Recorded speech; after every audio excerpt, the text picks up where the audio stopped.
नमस्कार, बहुत स्वागत है आपका। मैं हूं आपके साथ ऋतु ज्ञानवानी। बुलेटिन की शुरुआत ग्वालियर से बड़ी खबर के साथ। बीच सड़क पर हाई वोल्टेज ड्रामा देखने को मिला है। तस्वीरें आपको दिखाते हैं। दो कंपनियों के कर्मचारियों में आखिर किस तरह से विवाद हुआ। फाइनेंस गाड़ी की रिकवरी के लिए दो एजेंट आए थे। कचरा कलेक्शन गाड़ी को जब्त किया गया था। सीएनजी पेट्रोल पंप के बाहर ये मारपीट हुई है। तस्वीरें देखिए, सड़क पर दौड़ा दौड़ा कर पीटा गया है। पुलिस ने एजेंटों को हिरासत में ले लिया है। ये तस्वीर ग्वालियर की। बीच सड़क पर आतंक। ये मारपीट की तस्वीरें आप देख रहे हैं। एजेंटों के बीच में ये मारपीट हुई है। तस्वीर आपके सामने। फिलहाल पुलिस ने दोनों को हिरासत में ले लिया है। विवाद कहां से उत्पन्न हुआ, कहां पहुंचा, इन सभी पहलुओं पर अभी जांच हो रही है। पुलिस मौके पर पहुंची, दोनों एजेंटों को गिरफ्तार कर लिया है। पूछताछ जारी है। ये तस्वीर आप देख रहे हैं किस तरह से आतंक यहां पर सड़क पर मचाया गया है। ये हाई वोल्टेज ड्रामा देखने के लिए बड़ी संख्या में लोग भी इकट्ठा हो गए। देखते रहे। ज्यादा जानकारी के लिए सुशील कौशिक हमारे साथ जुड़ गए हैं। सुशील, बीच सड़क पर हाई वोल्टेज ड्रामा, आखिर क्या था पूरा मामला, बताइए। देखिए, नगर निगम की इको ग्रीन की जो कंपनी की गाड़ियां हैं, इन गाड़ियों को लेकर फाइनेंस का कुछ रिकवरी बाकी थी और उसी रिकवरी को लेकर इको ग्रीन कंपनी की इन गाड़ी को फाइनेंस एजेंट्स ने रोका और उसके बाद एक कर्मचारी के साथ मारपीट कर दी और गाड़ी ले जाने लगे थे। जब कर्मचारी ने विरोध किया तो उसके साथ मारपीट की और यही वजह जब इसकी जानकारी दूसरे कर्मचारियों को लगी इको ग्रीन के, तो सभी लोग वहां पहुंचे और उसके बाद फिर जो है पहले पक्ष के बाद दूसरे पक्ष ने भी मारपीट की और एजेंटों को पकड़कर मलगड़ा थाने ले जाया गया है, जहां ग्वालियर थाने में इनके खिलाफ जो है शिकायत दर्ज कराई जा रही है। नगर निगम ने भी इस घटना को गंभीरता से संज्ञान में लिया है, क्योंकि मामला कोर्ट में चल रहा है लेन देन का। यही वजह है कि अभी फाइनेंस कंपनी को पेमेंट नहीं हो पाया और उनके एजेंट ने इस तरह से नगर निगम की इको ग्रीन कंपनी के कर्मचारी थे उनके साथ गाड़ी छीनकर मारपीट करने की कोशिश की और ये मारपीट हुई भी है। तो निश्चित तौर पर कहीं ना कहीं इस घटना के बाद अब नगर निगम की शिकायत के बाद पुलिस जो है इसमें कार्रवाई करने में जुटी हुई है। ठीक, बहुत बहुत शुक्रिया सुशील जानकारी को साझा करने के लिए।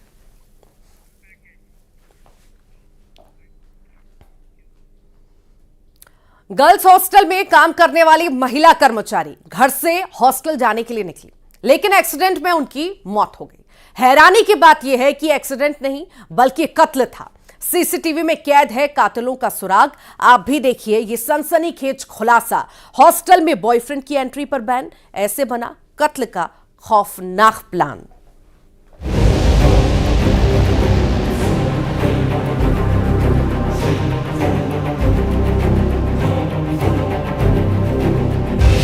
हॉस्टल में बॉयफ्रेंड की नो एंट्री।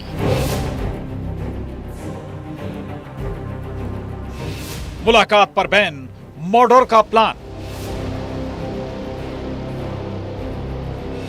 गर्ल्स हॉस्टल के कर्मचारी का कत्ल।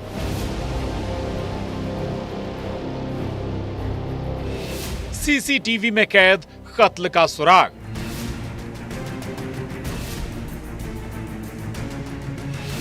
कार से मर्डर, एक एक्सीडेंट जो कत्ल है। सीसीटीवी में कैद कार का यह सुराग एक सोची समझी कत्ल की साजिश का सबसे अहम सुराग था। वो साजिश जब कार से कुचलकर किसी के कत्ल का प्लान बना था, लेकिन साजिश के तहत यह हत्या नहीं बल्कि एक्सीडेंट लगना था। दरअसल सोनकच्छ के गर्ल्स हॉस्टल में काम करने वाली निशा कानून गो 8 फरवरी को हॉस्टल जाने के लिए निकली थी, लेकिन हॉस्टल नहीं पहुंची। सोनकच्छ के लिंक रोड पर घायल हालत में मिली। पुलिस को इत्तला मिली थी एक महिला का एक्सीडेंट हुआ है। प्रतिदिन की बात थी, 8 फरवरी 2024 को भी वो सुबह जा रही थी लेकिन हॉस्टल नहीं पहुंची। इसलिए हॉस्टल वालों ने घर पे पता किया, घर वालों ने हॉस्टल को बताया कि वो जा चुकी हैं। फिर उनकी तलाश की गई तो रोड किनारे उनको चोटिल होना पाया गया, जिनको हॉस्पिटल पहुंचाया गया। हॉस्पिटल में बाद में उनकी मृत्यु हो गई। इस केस को पुलिस वाले एक्सीडेंट मानकर नहीं चल रहे थे, क्योंकि इस एक्सीडेंट में साजिश की बू आ रही थी। इधर पुलिस वालों ने सीसीटीवी फुटेज खंगाले और एक संदिग्ध कार मौके वारदात के आसपास नजर आई। इस घटना के दौरान एक संदेही कार का आगे पीछे होना पाया गया था, जो सीसीटीवी फुटेज वगैरह में दिखा, जिसको पुलिस ने डेवलप किया। परिजनों ने भी इस बात को लेकर संदेह जताया था, तो उसको डेवलप करने के बाद अपनी टीम ने उस कार को लोकेट किया। पुलिस का शक पुख्ता होता जा रहा था। हॉस्टल कर्मचारी निशा की मौत के पीछे साजिश ही थी। जब संदिग्ध लड़कों को पकड़ा गया तो सारा सच सामने आ गया। इन लड़कों ने कार से कुचलकर निशा के कत्ल का प्लान बनाया था, जिसमें हॉस्टल में रहने वाली लड़की भी शामिल थी। वो कार लोकेट करने के बाद उसके सवार लोगों का भी पता किया गया और फाइनली उनको पकड़ा गया। अब कत्ल का खुलासा सुनिए। आरोपी लड़कों में से एक लड़के से गर्ल्स हॉस्टल में रहने वाली उस लड़की की दोस्ती थी। लड़की के बॉयफ्रेंड के हॉस्टल आने पर हॉस्टल की कर्मचारी निशा ने रोका टोका था, मना किया था। इसमें यह बात आई है कि हॉस्टल में रहने वाली एक बालिका के साथ इनकी दोस्ती और नज़दीकी संबंध थे। इनका हॉस्टल में आना जाना था, जिसको लेकर इन महिला ने मना किया था। इस बात से रोषित होकर उन्होंने इस घटना का प्लान किया, जिसमें बालिका और 2 लड़के इस पूरे प्लान में शामिल थे। गर्ल्स हॉस्टल में बॉयफ्रेंड के आने पर रोकना और टोकना निशा की जान ले गया। देवास में वरुण राठौर के साथ bureau report, news 18, Madhya Pradesh, Chhattisgarh.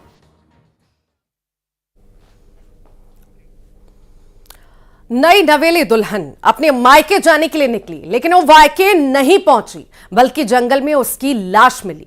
जेवर भी गायब थे। लूट के बाद मर्डर की यह वारदात नहीं थी, बल्कि इस कत्ल के पीछे था थप्पड़ का बदला मर्डर। आखिर नई नवेली दुल्हन की हत्या करने वाला कौन है? खुलासा होश उड़ाने वाला है, देखिए।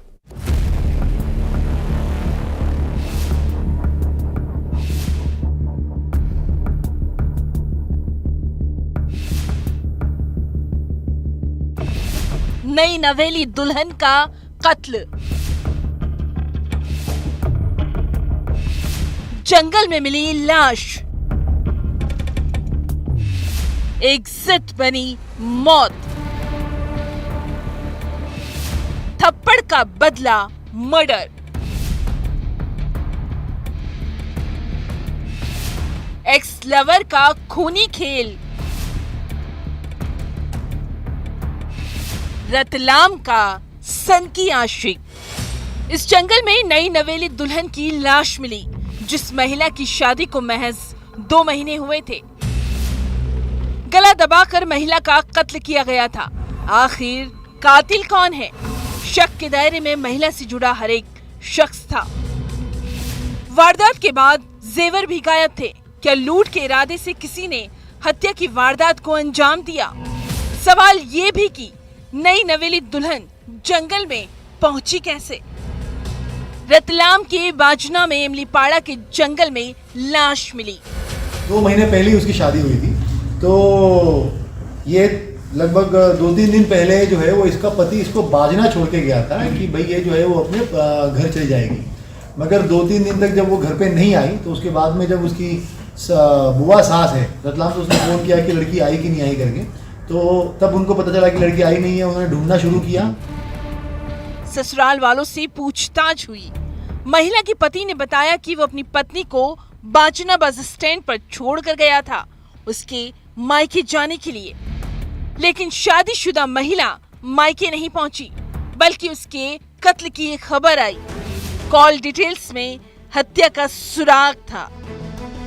पुलिस की माने तो नवविवाहिता अपने एक्स प्रेमी राजू खराड़ी से मिली और उसके बाद उसकी लाश मिली। जो इमलियापाड़ा खुर्द करके जगह है, उसके बाजू में ही एक हिलटॉप टाइप का है, वहां पर लड़की की लाश मिली। लाश मिलने पे पुलिस के द्वारा मर्ग कायम किया गया।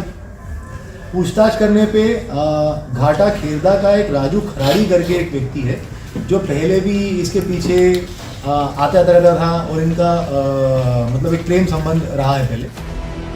हत्यारा एक्स लवर राजू ही था, जो शराब के नशे में था। एक जिद कर रहा था, शादीशुदा एक्स प्रेमिका को अपने साथ रखने की जिद। ये बात एक्स प्रेमिका को नागवार गुजरी और उसने अपने पूर्व प्रेमी को चाटा रसीद कर दिया। बस ये थप्पड़ इंतकाम बन गया और गला दबाकर एक्स प्रेमिका की ही राजू ने हत्या कर दी और जेवर लेकर फरार हो गया। राजू जब वहाँ पे आया था तो वो शराब के नशे में था। उसके बाद में जब इनकी बात हुई तो इसने प्रमिला ने जो है वो इसको चाटा मार दिया। चाटा मारने के बाद में जब ये गुस्सा हुआ तो उसने उसको मारा। मारने के बाद में लड़की जो है वो नीचे गिरी, सिर पे लगा, उसने उसका गला घोट दिया। रतलाम का ये सनकी आशिक और इसकी जिद और जुर्म ने इसे सलाखों के पीछे पहुंचा दिया है। रतलाम में सुधीर जैन के साथ bureau report, news 18, Madhya Pradesh, Chhattisgarh. 8 साल के मासूम बच्चे का अपहरण हुआ, लेकिन किडनैपर ने फिरौती नहीं मांगी। घर के बाहर से बच्चा अगवा हुआ था। आखिर ये किडनैपर कातिल कौन है? इस हत्यारे ने बच्चे को घुमाने के बहाने हत्या की साजिश रची थी। हत्यारा जब बेनकाब हुआ तो सब दंग रह गए। देखिए।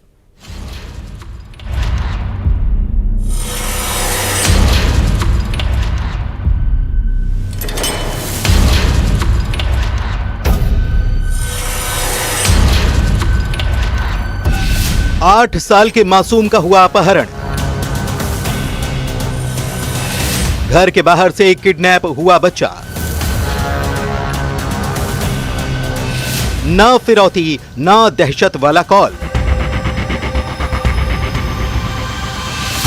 घुमाने का बहाना, कत्ल का प्लान।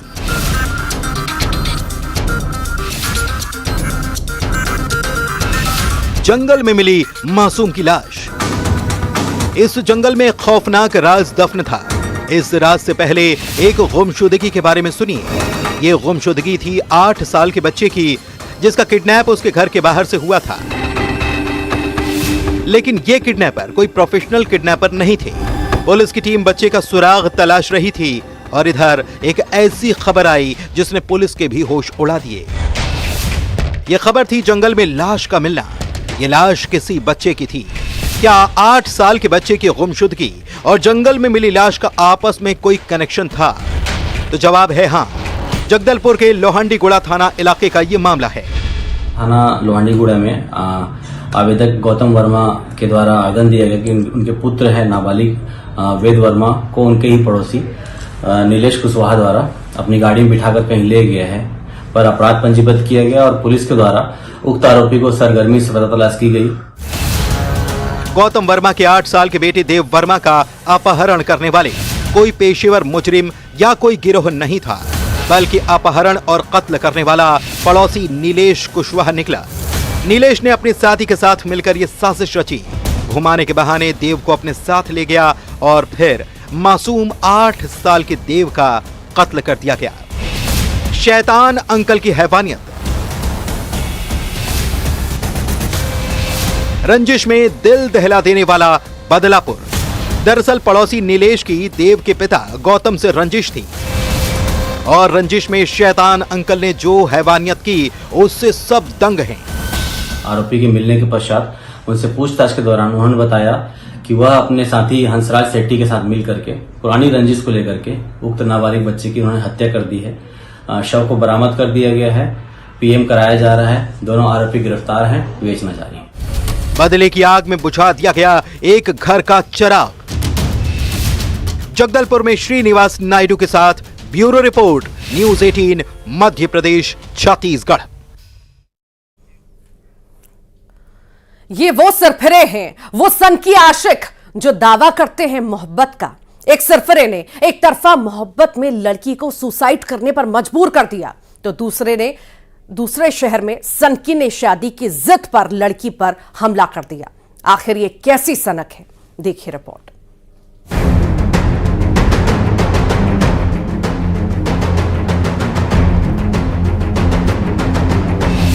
मोहब्बत कर लो, शादी कर लो। इश्क में इंतकाम का क्या काम?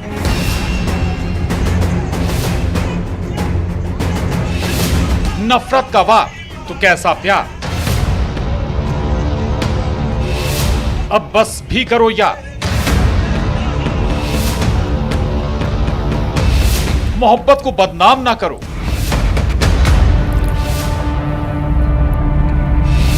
सनक इश्क नहीं, ये वो सन की आशिक है, वो सिरफिरे जिन्हें ना सुनना पसंद ही नहीं, जो ये दावा करते हैं हाँ हम प्यार करते हैं, जो अपने ही दिल दिमाग में जिद कर लेते हैं उसे मैं पाकर ही रहूंगा। जिन सिरफिरों की दहशत में कभी कोई लड़की जान दे देती है तो कभी कोई इस खौफ में सिसकती रहती है। कोरबा में एक तरफा प्यार की ऐसी ही दास्तां सामने आई जिसने 18 साल की लड़की को मरने पर मजबूर कर दिया। सुनिए पीड़ित परिवार के इल्जाम पुलिस की जुबानी। मैं प्यार करता हूँ करके अनधिकृत करके उनके घर वगैरह आसपास नजदीक में घुमा किया करता था। उसके माँ बाप भी वो लड़का को मना किए थे, फिर भी नहीं माना। तो उसी से मतलब कि वो उनके बयान, उसके पिताजी के बयान के अनुसार कि बताया गया है कि वो लड़का आता था मेरे लड़की को परेशान कर रहा है करके। तो वो जो प्यार ना करना, उससे प्यार नहीं करती हूँ करके और उसे पसंद नहीं करना करके जो है। कोरबा के उरगा थाना इलाके का ये मामला है जहां एक तरफा प्यार में उस लड़के पर सनक सवार हुई। हाँ सुनने की, लड़की ने बार बार कहा वो उससे प्यार नहीं करती, लेकिन लड़का माना नहीं। घर वालों ने समझाया लेकिन समझा नहीं और इस एक तरफा प्यार के सनकीपन से परेशान लड़की ने आखिरकार जान ही दे दी। यही इल्जाम लड़की के घर वाले लगा रहे हैं। मामले की जांच जारी है। उसी बातों को लेकर वो फिर जिस दिन 11 तारीख को वो लड़का आया था और वो परेशान कर रहा था, तभी वो लड़की जो चुप होके वो खाई है, इस प्रकार के उसके पिता ने बताया। अब दूसरी तस्वीर रीवा की। बिचिया थाना इलाके में लक्ष्मणपुर गांव में 17 साल की नाबालिग लड़की के घर में घुसकर उस पर हमला किया गया। रिश्तेदार पर हमले के आरोप लगे हैं। हमारी लड़की बैठी थी, वो टीवी देखती थी, तक समय बैठे के ये छोटी बात, हम बाहर थे तो मुंह बांध करके जा करके और मारने लगा जी गिरा पकड़ के। यह कहानी है शादी की जिद की। लड़की की शादी घर वाले कहीं और करवाना चाहते थे। ये बात उस सिरफिरे को पता चल गई जो चेहरे पर कपड़ा बांध कर आया और लड़की पर हमला बोल दिया। खाने कल ही मोबाइल छुड़ा लिया था, बात करने नहीं देता था। फिर भी लड़की हमारी बात करी पापा को, तो पापा गए हैं। ये सनक सवाल कर रही है, ये कैसा प्यार? इश्क को बदनाम ना करो। सतना में शिवेंद्र सिंह बघेल और कोरबा में अब्दुल असलम के साथ bureau report, news 18, Madhya Pradesh, Chhattisgarh. और अब आ रही है टॉप 20 की।